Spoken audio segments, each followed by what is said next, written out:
Good morning viewers, myself doctor Pranavata Saini. आज हम BEd first year के pedagogy of social science subject के अंतर्गत एनसीईआरटी 2005 में सोशल साइंस सब्जेक्ट की पोजीशन की स्टडी करेंगे।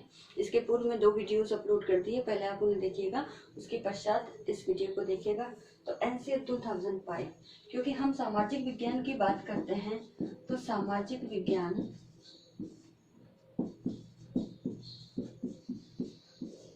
विज्ञान जो सब्जेक्ट है वह कई विषयों का एकीकृत स्वरूप है, जिसमें अर्थशास्त्र,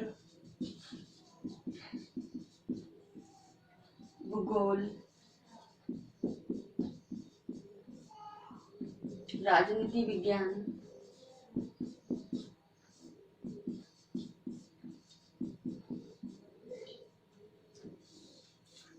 इतिहास, ठीक है। साथ ही हम अगर और विषय लेते हैं तो उसमें समाजशास्त्र,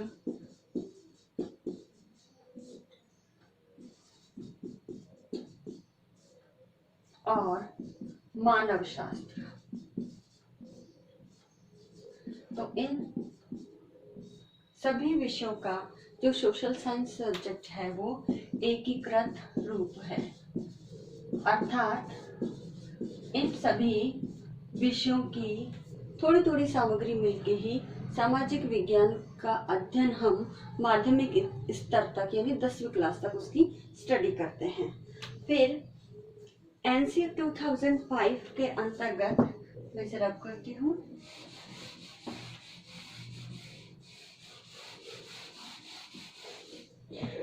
तो जो एनसीईआरटी 2005 है, इस एनसीईआरटी का जो मेन आधार है वो आधार है कि हमारा जो भारतीय समाज है उस भारतीय समाज में एक समता मूलक,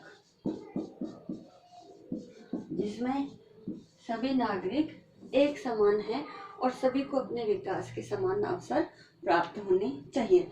तो समता मूलक और शांति प्रिय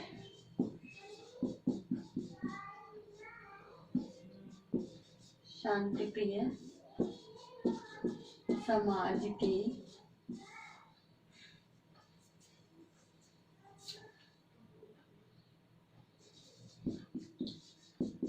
ज्ञान बालकों को प्रदान करना।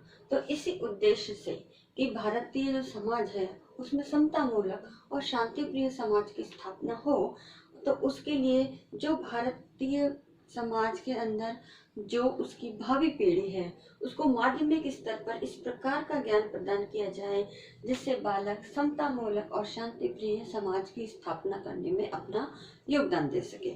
अब इस आधार के आधार पर ही अब जो सोशल साइंस सब्जेक्ट है उसकी विषय वस्तु क्या होनी चाहिए, जो बच्चों को पढ़ाई जाए, जिसका ज्ञान इस समता मूलक और शांति प्रिय समाज की स्थापना के लिए हो। तो वो उस विषय वस्तु का जो लक्ष्य है कि ये विषय वस्तु निर्धारित की जाए, तो उसमें सबसे पहले सामाजिक सत्यता हो, सामाजिक सत्यता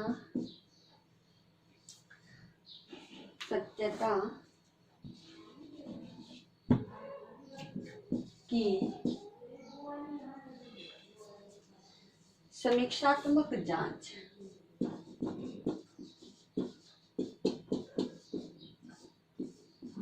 समीक्षात्मक जांच, एवं कि जो भी सोसाइटी के अंदर त्रुटि एग्जिस्ट करते हैं तो बालक उनकी सत्यता की कसौटी पर जांच कर सके।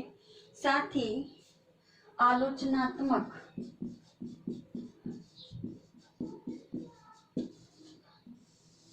चिंतन की और विद्यार्थी, जो हमारा विद्यार्थी है वो अग्रसर हो। तो इस लक्ष्य को ध्यान में रखते हुए विषय वस्तु का चयन भी इस प्रकार का किया जाना चाहिए ताकि जो विद्यार्थी है समाज के अंदर जो सत्य है उनकी समीक्षात्मक जांच कर सके और उनका आलोचनात्मक चिंतन करके उनका समाधान प्रस्तुत कर सके। तो इसके लिए आवश्यकता है कि एनसीएफ 2005 में जो बालक है जो इस करिकुलम को पढ़ेगा तो वो बालक जो है वह सामाजिक, सांस्कृतिक, राजनीतिक,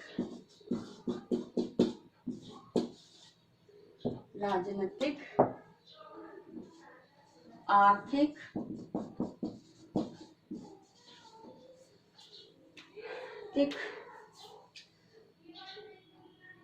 अन्वेषणात्मक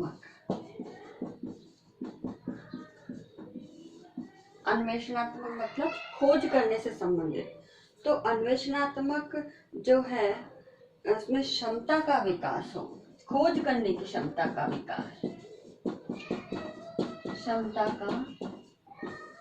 विकास, हो, ताकि जो बालक है माध्यमिक स्तर का वो सत्यता या जो यथार्थ है हमारे समाज के, भारतीय समाज के यथार्थ को समझ सके कि वास्तव में समाज की जो संरचना है, जिसके समाज के अंदर उसका सामाजिक पहलू है, सांस्कृतिक है, राजनीतिक है, आर्थिक है, उनकी खोज करने के साथ साथ उनकी रियलिटी को समझ सके। तो इस प्रकार बालकों में है जो अन्वेषणात्मक क्षमता का विकास करना है। तो इस प्रकार का कोर्स कंटेंट जो है स्टूडेंट को पढ़ाया जाए। साथ में जो परीक्षा है जिसके द्वारा बालकों ने कितना अधिगम किया है, कितना बालकों को समझ में आया, सीखा है ज्ञान, उसकी परीक्षा लेने के लिए भी इस प्रकार की प्रणाली का आयोजन किया जाए जो बालक का संज्ञानात्मक विकास की जांच कर सके। ठीक है, तो इस जांच कर सके तभी ये पता चलेगा कि बालक का कितना संज्ञानात्मक विकास हुआ है। तो इस प्रकार जो एनसीएफ 2005 है इसमें रटने की प्रवृत्ति को हतोत्साहित करने, जो रटने की प्रवृत्ति होती है, बालक में समझ का विकास नहीं होता, तो उस रटने की प्रवृत्ति के स्थान पर बालकों में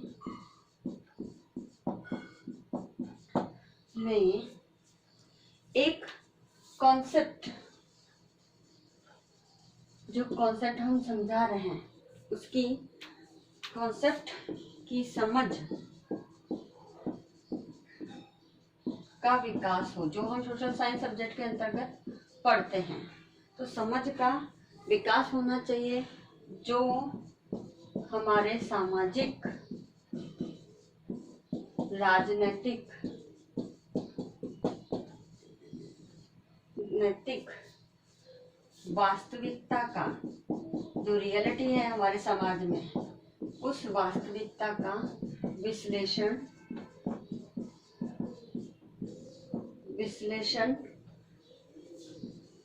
कर सके, या हम यूँ कहें कि इस विश्लेषणात्मक क्षमता का विकास बालकों में होना चाहिए जो इस वास्तविकताओं को समझ सके। तो एनसीएफ 2005 में इसी प्रकार के कॉन्सेप्ट की जो है बात की गई है ताकि बालकों में समझ का विकास हो, वो कंटेंट को रटने पर ज्यादा फोकस ना कर सके। इस प्रकार जो भी सोसाइटी से रिलेटेड ज्ञान है, सेवाएं हैं, जिसका सैद्धांतिक ज्ञान बच्चों को पाठों के रूप में संकलित करके पढ़ाया जा रहा है, उसके अंदर बालकों में विश्लेषणात्मक और रचनात्मक क्षमताओं का विकास होना चाहिए। तभी और इस प्रकार का करिकुलम हो जो बालकों में इस क्षमता का विकास कर सके, विश्लेषणात्मक क्षमता का और रचनात्मक क्षमता का। साथ में जो हमारा बहुलवादी समाज है। भारतीय समाज जो है वो बहुलवादी समाज है।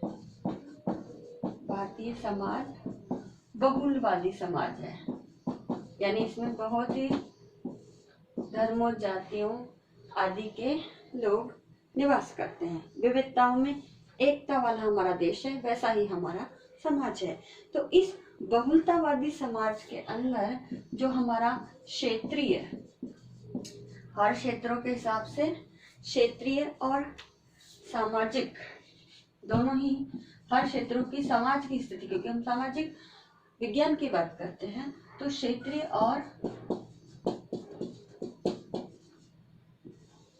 सामाजिक, तो क्षेत्रीय और सामाजिक जो हमारे समूह है, जो समाज के विकास में अपना योगदान देते हैं, तो क्षेत्रीय और जो सामाजिक समूह है उन्हें पाठ्य पुस्तक में स्थान दिया जाए।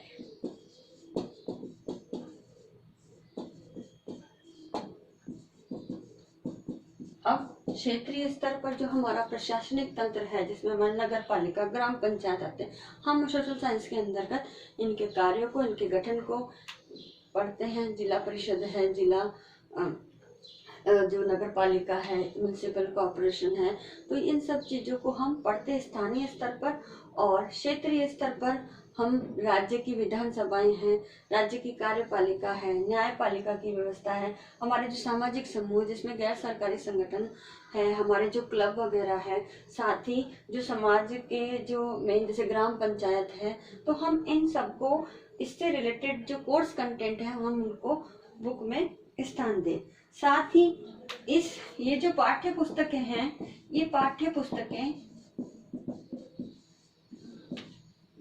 पुस्तकें जो है, इन पाठ्य पुस्तकों के अंतर्गत जो स्थानीय संसाधन है, अभी मैंने बात करी स्थानीय संसाधन।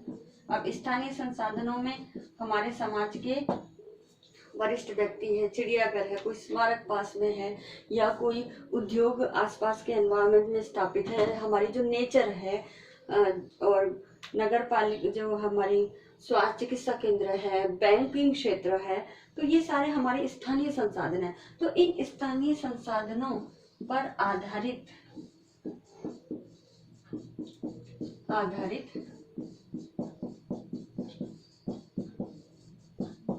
गतिविधियों को स्थान दिया जाए, ताकि इन गतिविधियों पर आधारित जो वास्तविक ज्ञान बच्चों को मिलेगा वो उनके अधिगम को तीव्र गति से सीखने की ओर या ज्ञान प्राप्ति की ओर अग्रसर करेगा। तो इस प्रकार हमारे जो सोशल साइंस के कोर्स कंटेंट की जो किताबें हैं उसमें स्थानीय संसाधनों पर आधारित गतिविधियां हैं, उनको सम्मिलित किया जाए।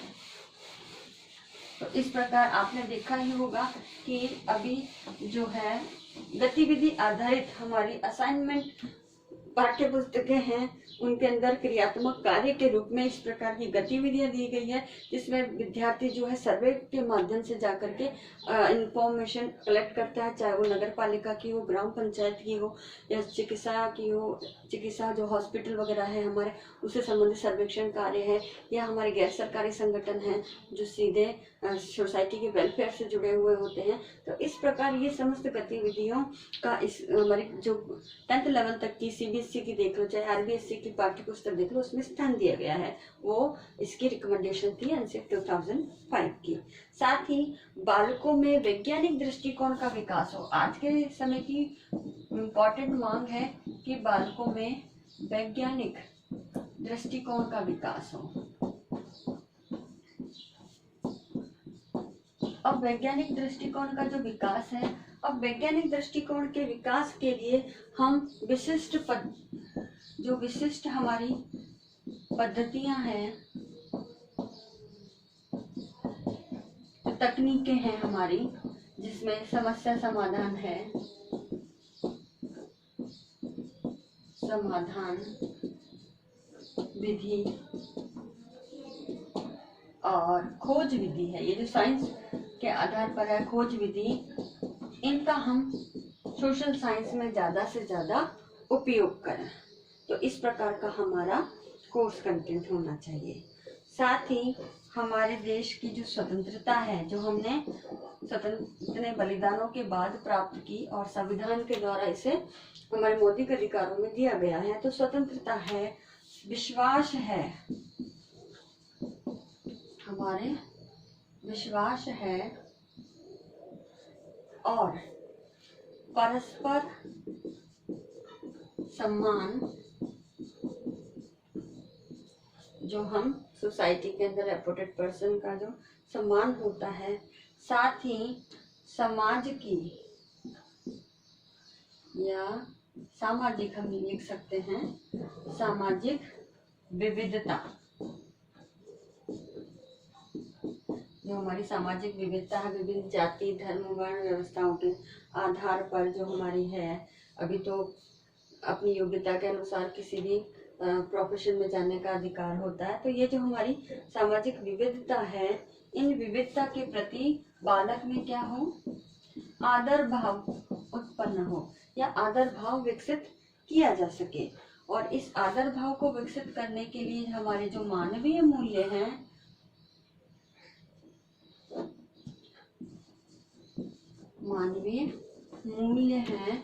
इन मूल्यों के अनुरूप ही हमारा कोर्स कंटेंट होना चाहिए, ताकि बालकों में इन सब के प्रति आदर भाव हो सके। और इन आदर भाव को विकसित करने के लिए मूल्यों का पाठ हमें सोशल साइंस सब्जेक्ट के करिकुलम में पढ़ाया जाना चाहिए। तो इस प्रकार जो NCF 2005 है, इसमें हमारा जो शिक्षा प्राप्त करने का लक्ष्य है, वो शिक्षा प्राप्त करने का जो लक्ष्य निर्धारित किया गया है, उस लक्ष्य में बालकों के अंदर न केवल आलोचनात्मक बल्कि समीक्षात्मक और नैतिकता से युक्त क्षमताओं का विकास हो सके, इस प्रकार की हमारी पाठ्यचर्या सोशल साइंस के अंदर हमको पढ़ानी जानी चाहिए। और साथ ही जो हम सोशल साइंस सब्जेक्ट में सबसे इम्पोर्टेंट कॉन्सेप्ट दिया है,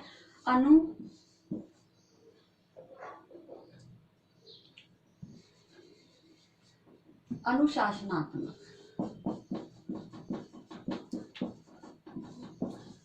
जिसमें एक शब्द और जुड़ता है, वो है अंतः अनुशासनात्मक। अंतः अनुशासनात्मक चिंतन को बढ़ावा दे।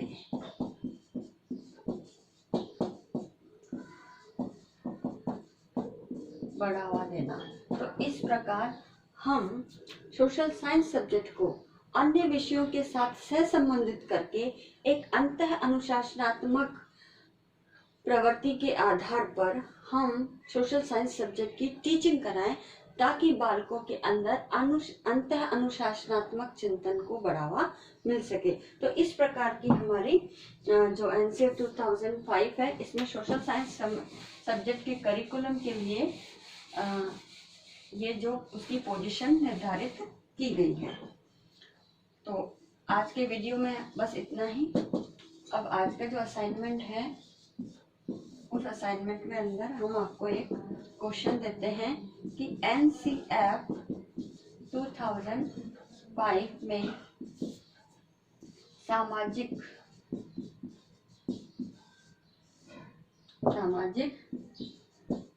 विज्ञान की स्थिति को स्पष्ट कीजिए। तो आपको ये असाइनमेंट करना है। साथ ही इस कोरोना महामारी के दौरान आप अपने घर में रहिए, सुरक्षित रहिए, जहाँ तक हो सके सेफ रखिए अपने आप को, और फेस पे मास्क लगा के रखना है, लोगों से 6 फीट की सोशल डिस्टेंसिंग का पालन करना है, अपने हाथों को सैनिटाइज करें या बार बार साबुन से धोते रहें। आई होप ये वीडियो आपके लिए यूजफुल होगा। So thank you.